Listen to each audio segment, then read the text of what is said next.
¿Tú sabías que cuando estaba el templo en Jerusalén en pie, no habían estos conflictos y todos adoraban a un solo Dios? El asunto es que no existía el cristianismo y tampoco existía el Islam.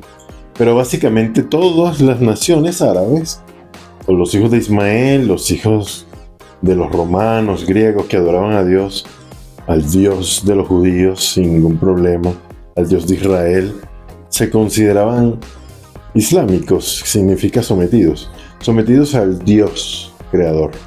Y adoraban en el templo de Jerusalén a Dios en las fiestas y llevaban sus ofrendas al rey de Jerusalén mientras Salomón estaba vivo. Pero todos estos conflictos que tenemos hoy, no estoy diciendo que se puedan arreglar con la construcción del templo nuevamente, y hablaremos de eso después, pero no existía el Islam porque todas las religiones estaban basadas en las historias, los mitos y las leyendas de Abraham, de Isaac, de Jacob, de Ismael y todo lo que conocemos hoy como Biblia. Entonces, por eso es tan importante ese texto sagrado para el mundo entero.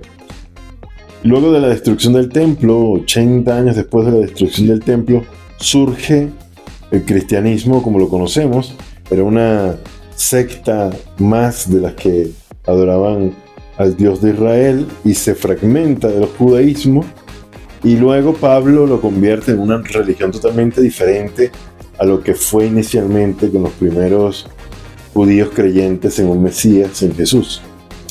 Y también vino 600 años después Mohammed, que estudiaba en Pundevita, estudió con judíos en Medina, o la ciudad del profeta, como lo llaman, todavía se llama así, donde hoy es Arabia Saudita.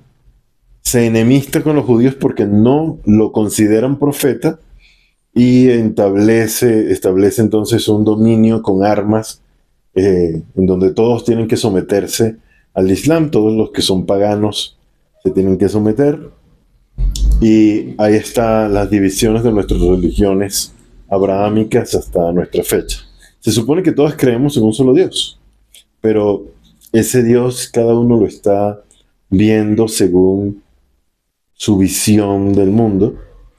Entonces tenemos muchas discusiones, por lo menos con respecto a la Biblia original, quién tiene los textos más puros, quién tiene las ideas más innovadoras, etcétera, etcétera. ¿Todo esto se acabaría con la construcción del tercer templo? La verdad, no lo sé. Creer así podría traer sus propias complicaciones el día de hoy.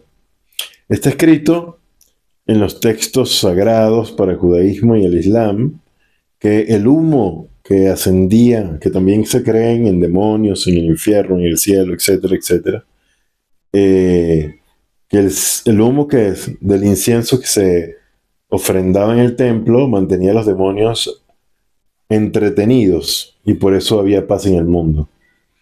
Esta es una de las creencias aceptadas por varios, pero que el Islam quiera que se reconstruya el templo, ya no. Que el cristianismo quiera que se reconstruya el templo, no lo sé. Ahora vienen muchas cuestiones con respecto a los conflictos religiosos que pueden surgir.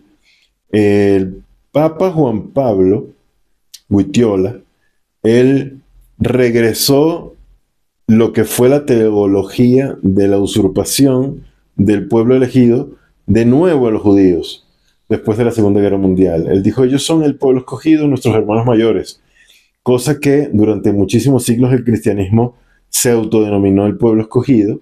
Lo mismo hizo el Islam, se autodenominó el pueblo escogido, entonces relegando hacia el pueblo hebreo, al pueblo de Israel, a ser condenados, y por eso el pueblo de Israel fue perseguido, humillado, masacrado durante la historia.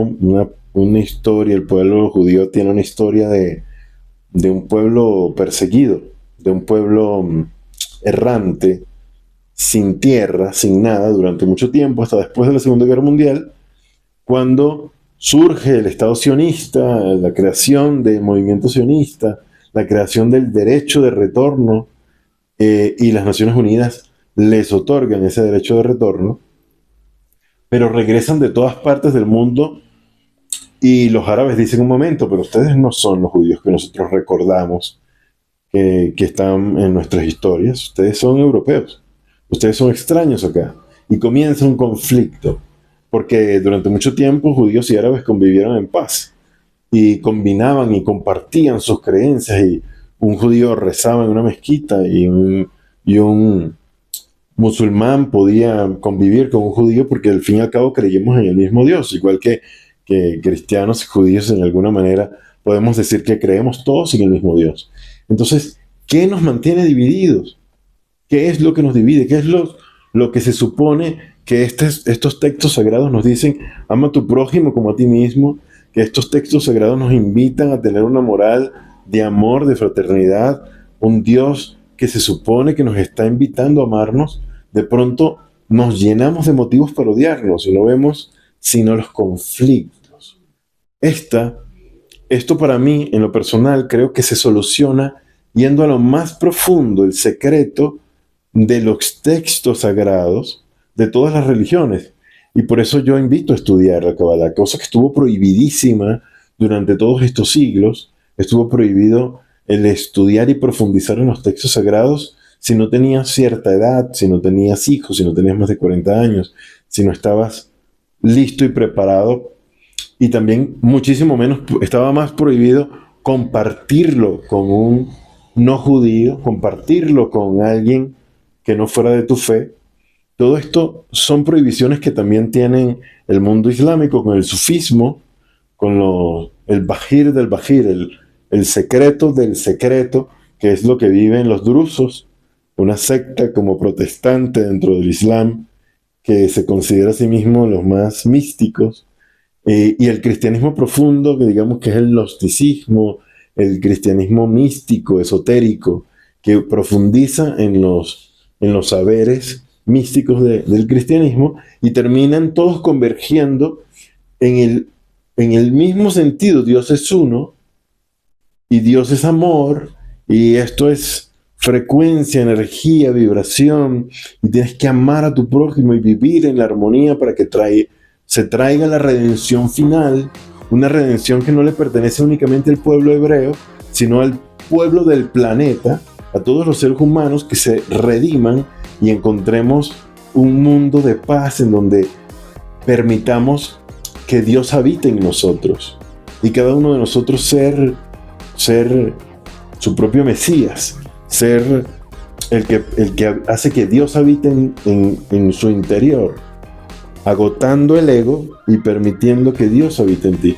Y así se supone que deberíamos traer la paz al mundo. Y por eso invito a encontrar lo profundo, sin decir tengo la verdad absoluta, porque el judaísmo nunca ha dicho yo tengo la religión absoluta o la religión verdadera. Es una religión que no trata de traer adeptos, a diferencia del Islam y el cristianismo, que con espada y armas han conquistado y han impuesto su fe.